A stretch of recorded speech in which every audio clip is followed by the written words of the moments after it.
Acha tujifunze undani wa mtu.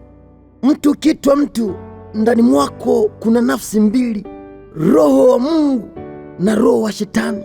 Mtu ana masikio mawili, sikio la Shetani na la Mungu. Vilevile macho ni mawili, pua lina tundu mbili, ya Mungu na ya Shetani.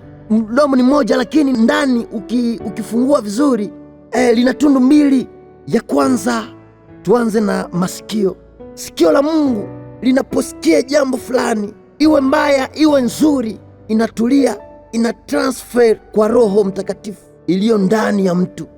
Ya pili, sikio la Ibilisi ni pale ambapo unaweza ambiwa mtu kwa upole, linasikia kama unaongea kwa ukali hivi. Sikio la Ibilisi halivumilii neno mbaya, yaani ukikwaa kidogo tu mnaweza mkagusana mkapigana. Halisikii shauri kubadilisha alichosikia kwake, kizuri kwa kibaya, kwake sio jambo kubwa. Tatu, tushuke kwa macho. Jicho la Mungu linaona mengi, iwe mabaya au mazuri, inasukuma kwa moyo, kwa sababu Biblia inasema atatusamehe mara 70. Sisi wenyewe ndo jicho la Mungu. 4, jicho la Shetani halioni kanisa, linaona mahoteli tu, mabar, manganda. Jicho la Shetani linatamani kuona damu tu, kuona mapigano, kuona misiba. Ndo kwa maana kama utasikia habari mbaya, mboni ya jicho la chini inacheza, na kama utafaulu kitu fulani, mboni ya jicho la juu inacheza. Jua kama kichezo chini ya jicho, mwonekano wa Shetani. 5, tushuke kwa pua. Pua la Mungu, hakuna siku mtu anayenusa na pua la Mungu ataambia binadamu mwenzake unanuka, kwa sababu Biblia inasema hata dhambi zetu ziwe nyekundu kama damu, nitazisafisha kama theluji. 6, pua la Shetani inabadilisha harufu, haitaki kuona kidonda. Yaani kama unanuka hivi, pua ya Shetani inaweza pita mahali banapiga hata nyama, inasikia kama hata ni ndagara kabuchungu fulani hivi. Hata uweke perfume inayonukia vizuri vipi, litabadilisha tu. 7, tushuke kwa mdomo. Mdomo na tundu mbili, ya Mungu haiongei kwa usana, na ikaongea ni maneno mazuri, maneno ya kweli, maneno ya kufariji, maneno ya kubariki, maneno ya msaada. 8, mdomo au tundu ya Shetani ina kazi kubwa: kuchonganisha, kugombanisha watu, kusema uongo, kivunja moyo, yani kinywa kinatema moto, fire. 8, tushuke kwa mkono. Mkono wa Mungu haiandiki barua za ustaki wa uongo. Ni mtu ambaye mkono wake akikusalimia utacheka, mkono yake ni ya kusaidia watu tu. 10, mkono wa Shetani, mtu ambaye anatumika na mkono wa Shetani, mchoyo, haupate kitu kwenye mkono wake, labda mangumi na makofi. Yaani ni mtu ambaye mazozano kidogo tu anakimbilia hata kisu, mupanga, lishiwe, vitu vya kuua tu. 11, tushuke kwa Roho Mtakatifu na Roho Mtakafujo.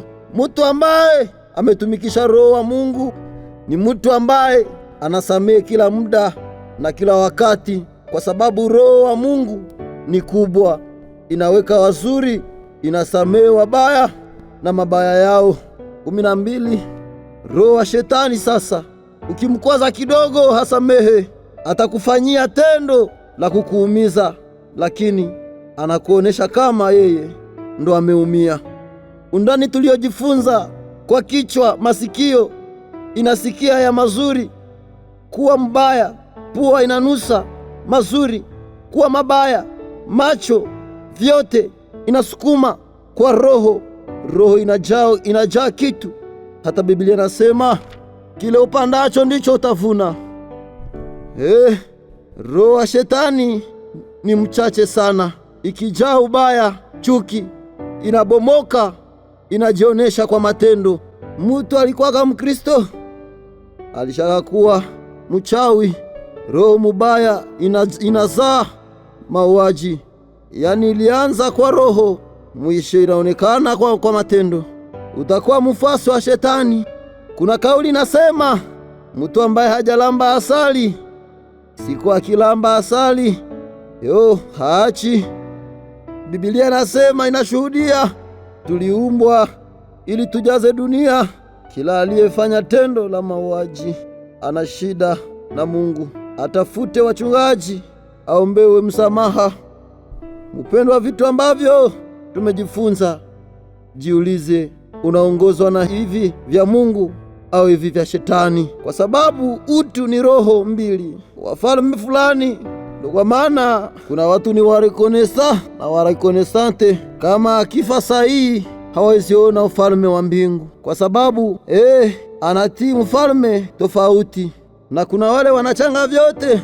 Mwaka mmoja ni muamini, mtu wa upendo, mupole, mkweli. Mwaka ingine sasa mkali, mpagani, mwongo, mtu wa zambi tu. Wewe uko na shida kubwa, kwa sababu Mungu atakutupa na Shetani anakutupa. Yani wewe uko na mateso mara mbili kushinda Shetani. Amua kitu kimoja.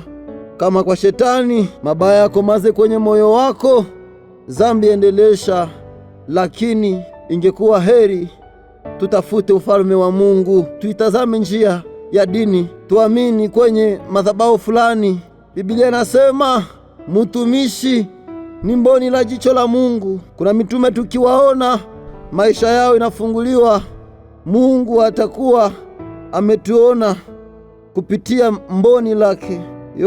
Tukatae mabaya yasipate nafasi kwetu. Mungu atusaidie sana, na Mungu atubariki, Mungu atukumbuke. Nite mtu wa Mungu, mtoto wa Mungu. Zinatimia ndalaire. Mungu awabariki. Amen.